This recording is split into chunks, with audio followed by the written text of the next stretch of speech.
everyone. This is another Freedom to Feel conversation, and my guest today is Andres Schabelman. Also, Andy.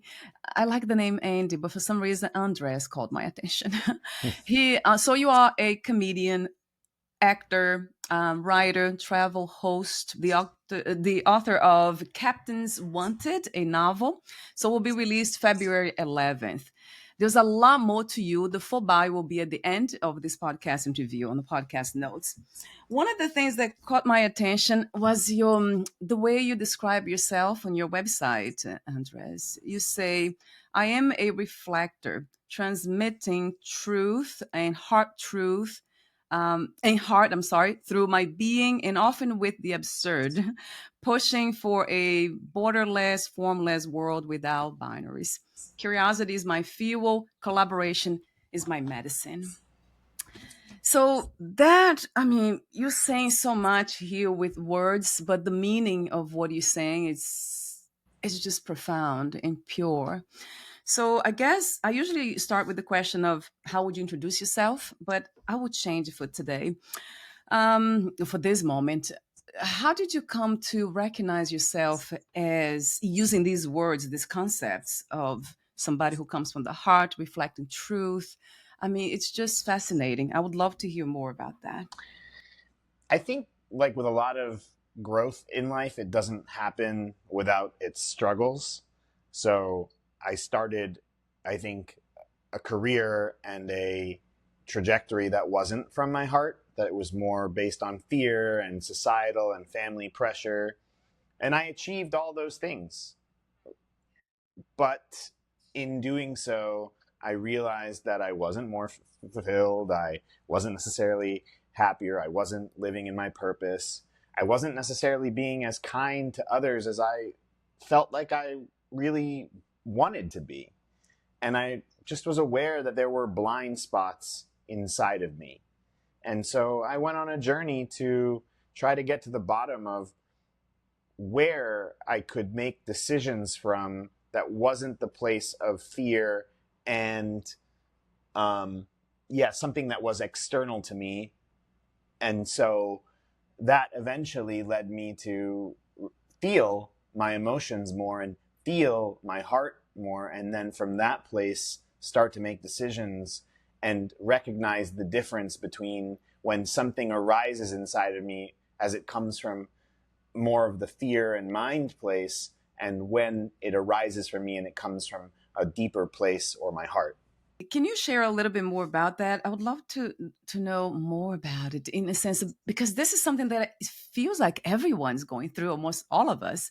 We are trying to make this transition, but it doesn't seem to be easy. Does it take courage? What does it take to get there? You know, is it courage? I don't know if it's courage. I think it's the recognition that the things that I'd been doing in the past to try to control discomfort weren't that comfortable in the first place. And I think one of the first ways that I started to really tap into that idea of discomfort was by building a deeper relationship with the intelligence of my body. Because I think in the past, I would have signals that were coming from my body that were my emotions. I was scared. I was feeling vulnerable. I was overwhelmed. But my mind had a way of coming in over the top and being like, no, those things that you're experiencing, we're going to ignore them. We're going to numb them out. And we're just going to move our bodies from point A to point B, directed by the energy of my mind and the power of my brain. But over time, the slow but consistent rebellion that was forming inside of me of my emotions would bubble up and create inconsistencies. And those inconsistencies over time, it became clear that the reason why they were inconsistent was not because of what was happening in my body, but it was the way in which my mind was trying to control what was happening in my body. Most of the time we are coming from fear. Isn't that what it is? It's fear based, just reacting. And I have heard about survival, that we have forgotten that we are divine beings. So Hmm. we are just kind of trying to survive as a body mind, survive physically, survive emotionally, but we never really tap into this unlimited, the infinite that we are. You also talk about the I mean, in your bio I read the web bio, who am I? You say, I have been lucky enough to immerse myself within, you say, eclectic cultures, to learn from many different ancient traditions and start exploring the different dimensions of our consciousness. So what is consciousness to you? I don't know if I have um, the words to describe it so well. I have the sense of when I'm closer to it, and oftentimes that experience, I actually personally experience it with other people, where I feel this almost like this channel or this tunnel that exists when I'm present with someone else.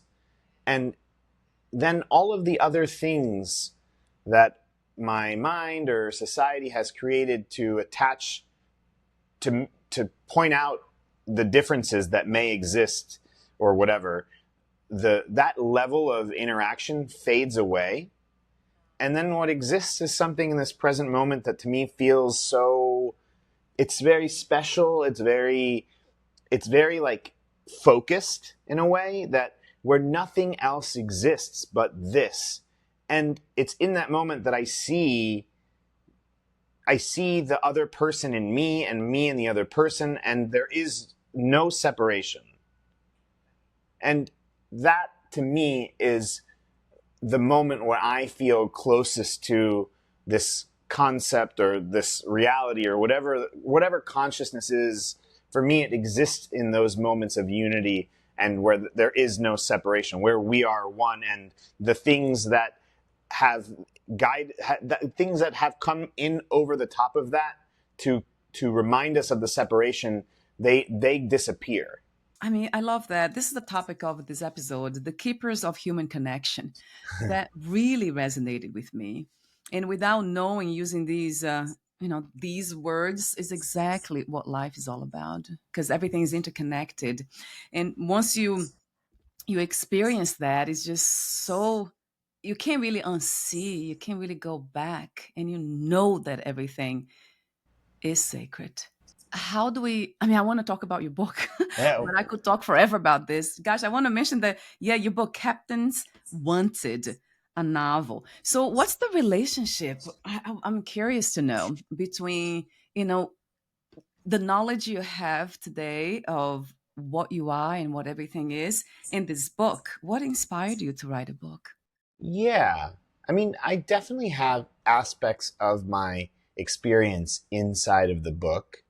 But for me, my gift, I think, to the world doesn't take place when I've positioned myself in some hierarchical manner above anyone, because I don't see myself as that. I don't want to contribute to that level of separation. And I really believe that concept of returning back to the self and the body as a source of sovereignty and power and discernment. And that from that place, we can then come into unity and connection and consciousness.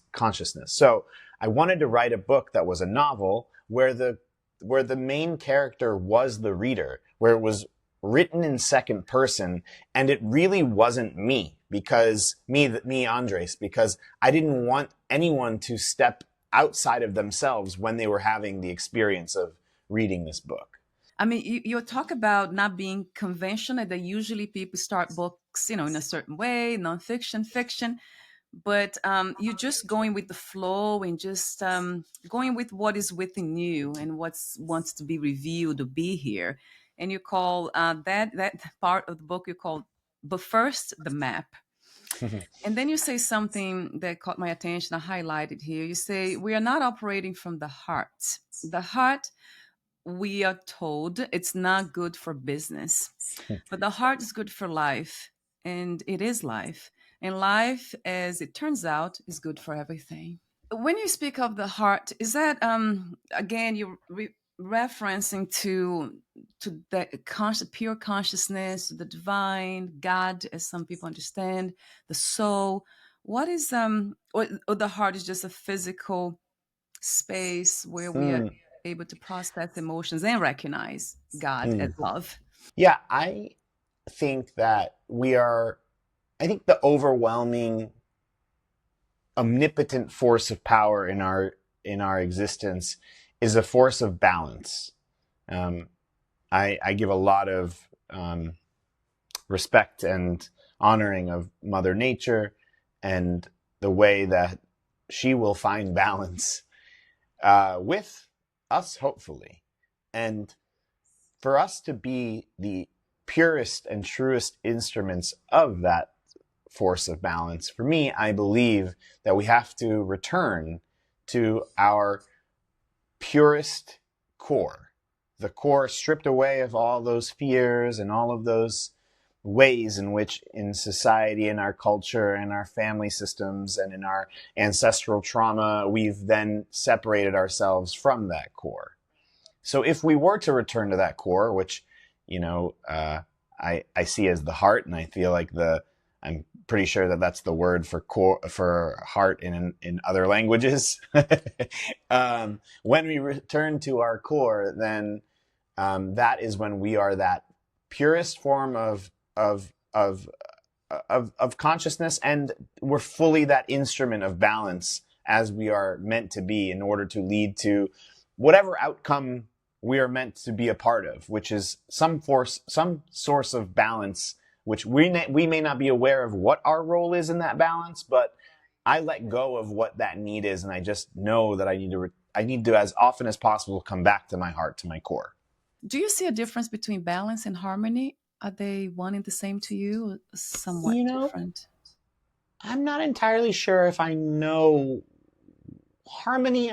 Harmony feels like it's a relationship between other um, other parts within a system that are in balance together, and balance feels like it's more of it's more of it's more related to the whole, um, and I think that I think what I think is that harmony makes sense to me as it relates to the different parts within inside of myself.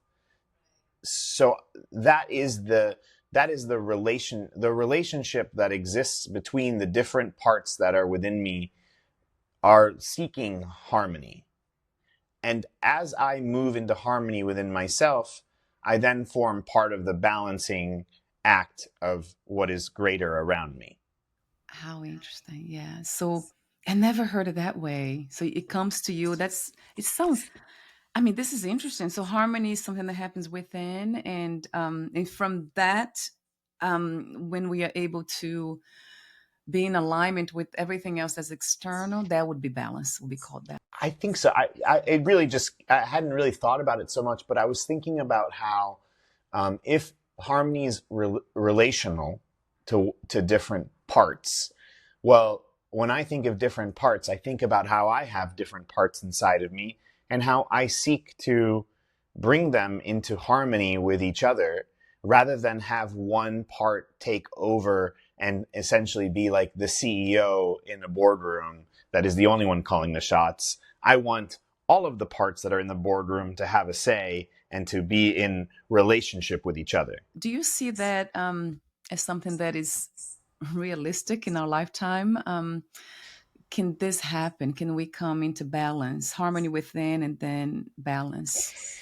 I I think that harmony within is probably more of a thing to shoot for because, like I said, I think we have, and I think we as humans like to believe that we know what balance means, and I'm not entirely sure we do. Like, I know, I don't know, I don't really talk about politics ever, but there are often really negative things that happen in the world, and we really focus on how in the short term those are terrible and awful, and they really are.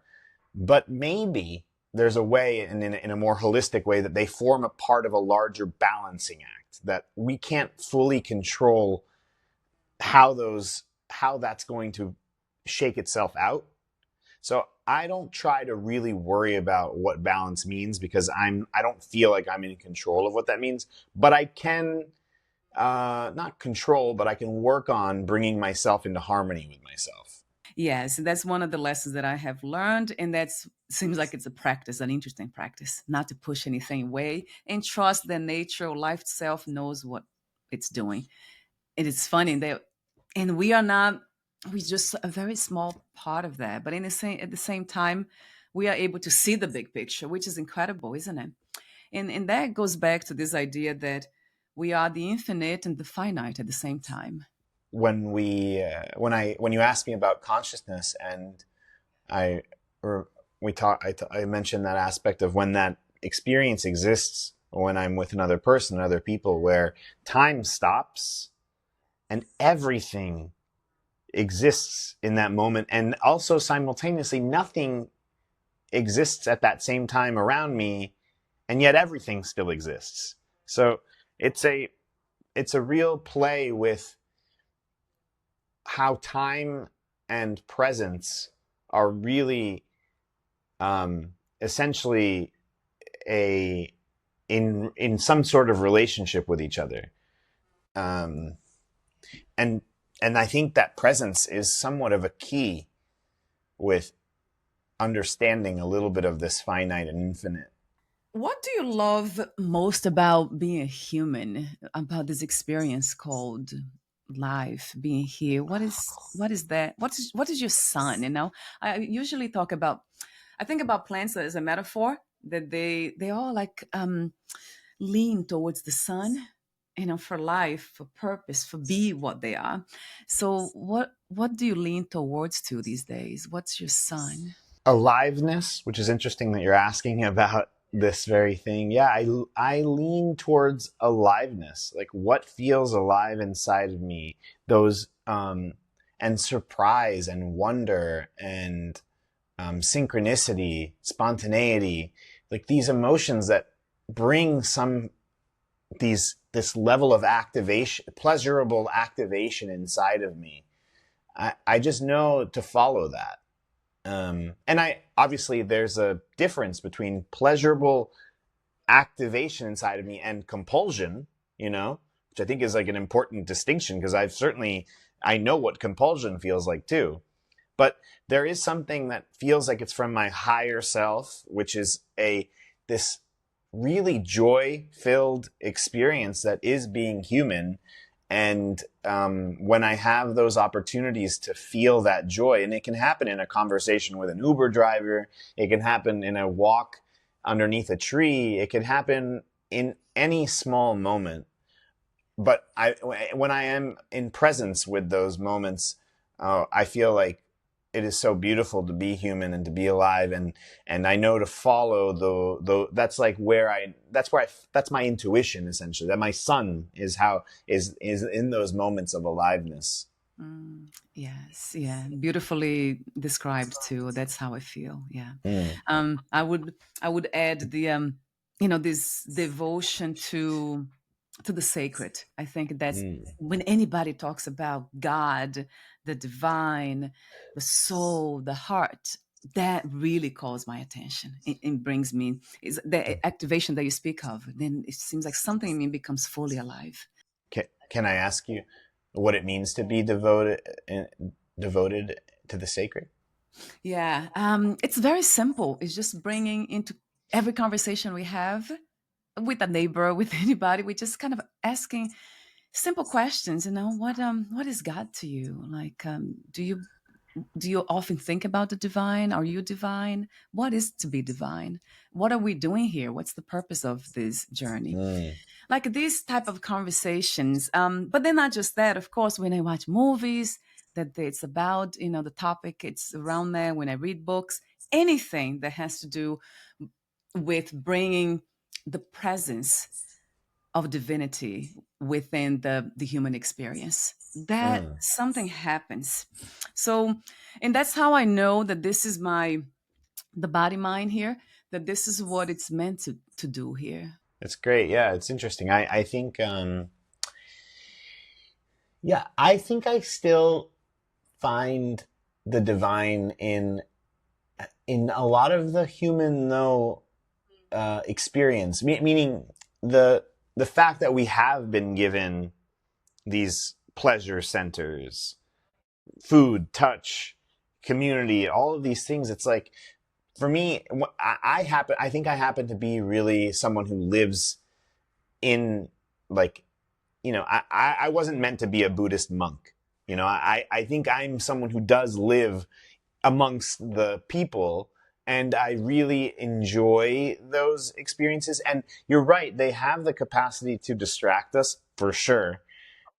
Oh my God. But at the same time, for a period of time, those moments of human connection and pleasure to me are also a window into the divine as well.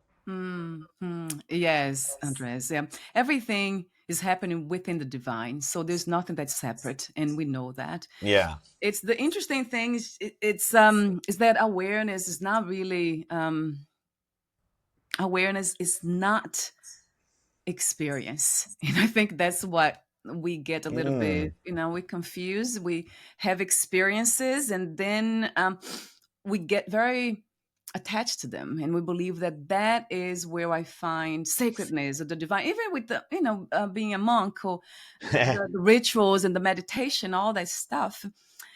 It's actually what we are. It's none of it. So Mm. it's just what highlights, kind of lumens the experience, but it's not any of these experiences. And that's something that I have realized in a very powerful way. Would you be open to describing this difference between awareness and experience? That resonates with me. I'm curious about it. If everything is happening within awareness, if we are able to become aware of anything else, that means we are not that. We are that which is aware of whatever it is. Ah. So, and it's not the observer either, because that seems like it's separating. It's not a separation, but it's almost like a fish. If you ask the fish what water is, and then it probably wouldn't know how to explain because it has been always, under the water with the water, Yeah. and it can't really explain what water is. I think I have an example because I was talking about this 2 nights ago with this woman who was very, very identified with the divine feminine and the divine masculine. And for me, I actually don't really feel the energies specifically of masculinity or femininity. I am just being. And I think as I was describing this to her, I was saying, I'm aware when people see me as a man or think that I have certain qualities that are feminine or masculine. But from the perspective of experience, I am just actually just being and flowing, and whatever flows is what flows. If you want to call it masculinity or femininity, that's another thing. But for my experience, I am just in the state of being. And I kind of see a little bit of the parallels between what you're saying. So I want to bring you a book. Why the title Captains Wanted? Yeah. Well, my best friend from college passed away 14 years ago from terminal brain cancer. And his last words on this planet were, I am the captain of this ship. And I've reflected on what he possibly could have meant in the 14 years since he's passed away. And it's become sort of a question that I've returned back to. And I wanted to honor him and his presence with the title Captains Wanted. And as a result, and also, this book is really about coming back to your own sense of power and your own sense of discernment.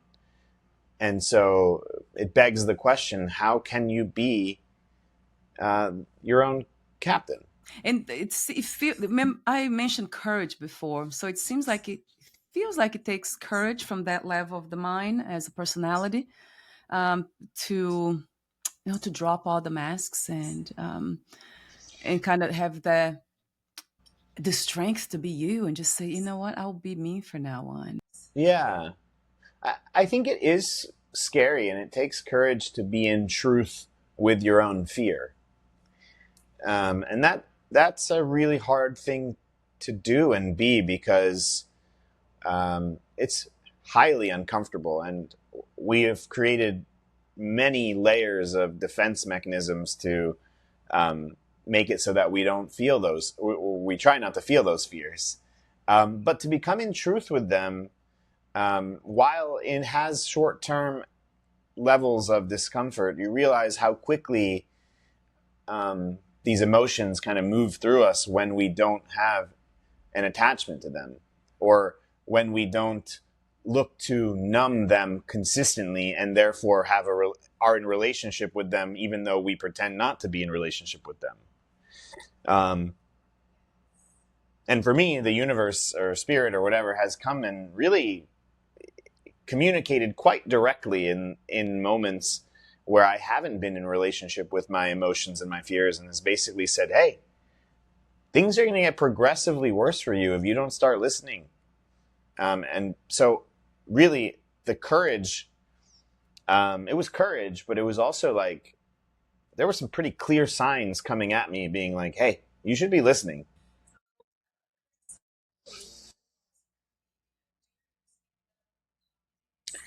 I don't do stand-up. I haven't done it yet, I should say. Because I certainly have like a notepad where I work on jokes that maybe one day I will.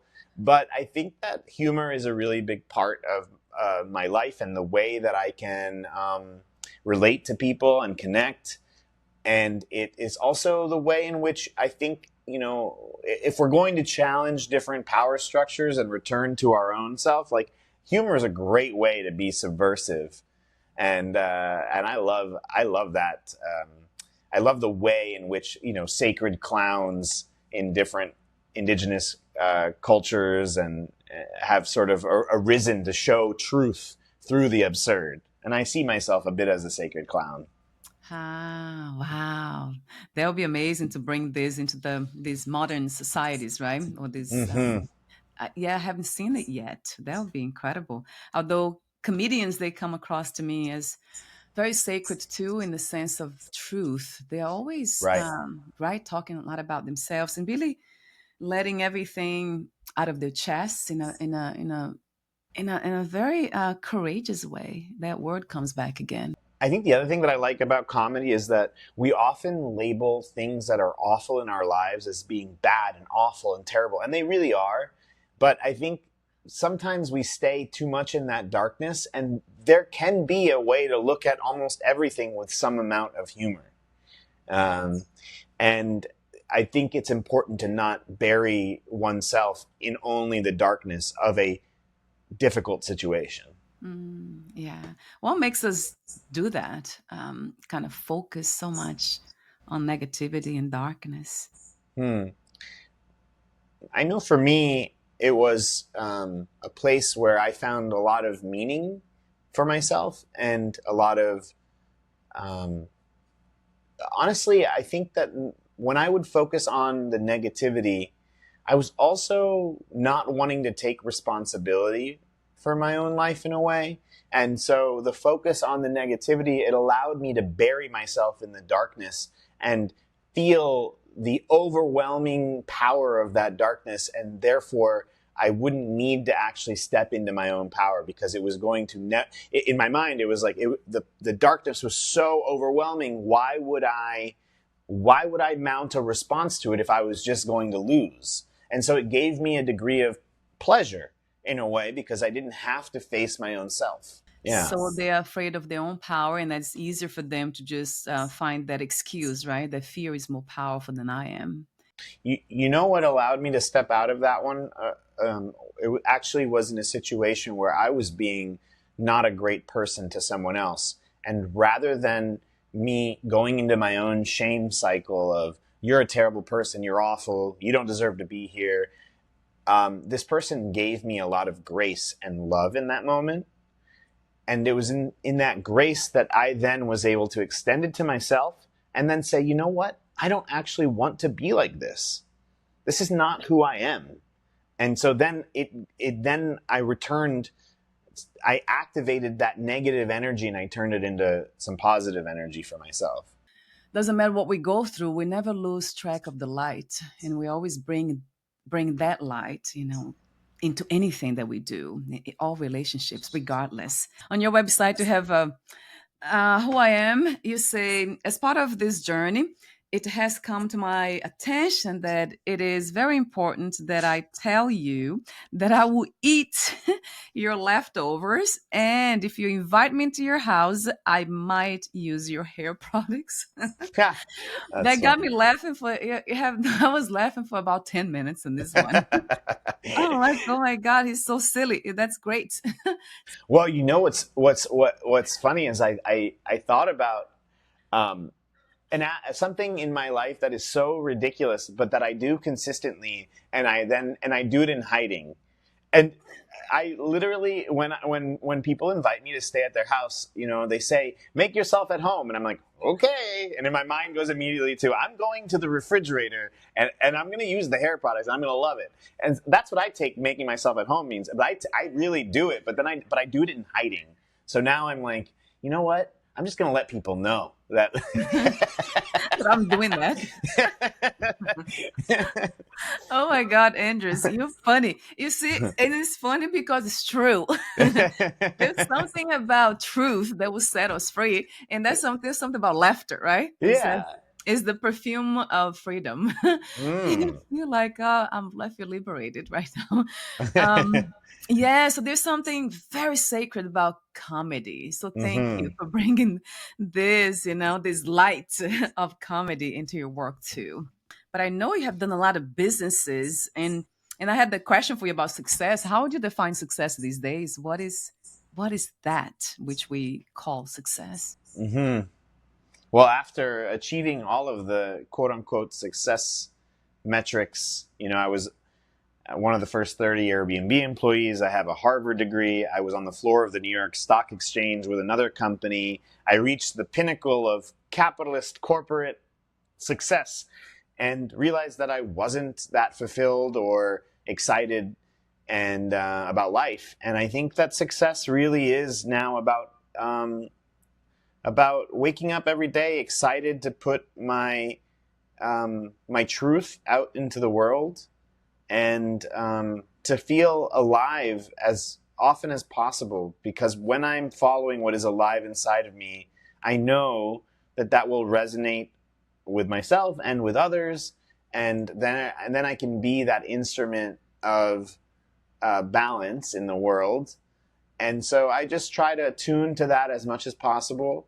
And as long as I'm moving in the direction of becoming that instrument, feeling my emotions more, connecting with myself, and then eventually connecting with others, and reminding myself and reminding others of our unity, I feel like I'm being successful.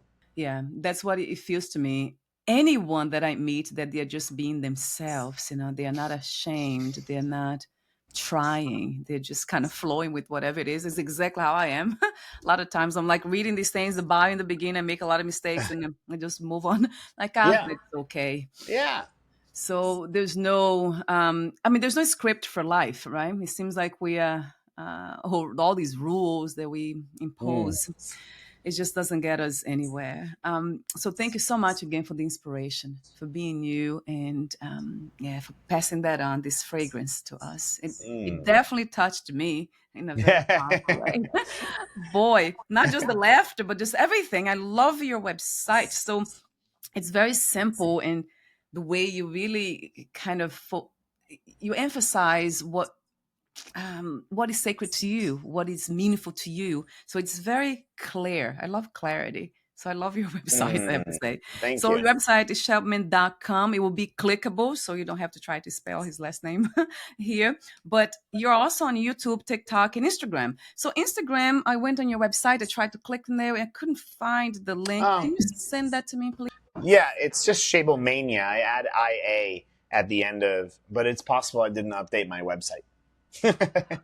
Thank you so much again for your beautiful presence, for sharing this moment with me that I call Mm. sacred. And God, for giving yourself to life the way you have in so many ways. Thank you so Thank much you. again, Thank you Andres. for you too. And we'll talk soon. We'll be in touch again. Bye for Okay, now. bye.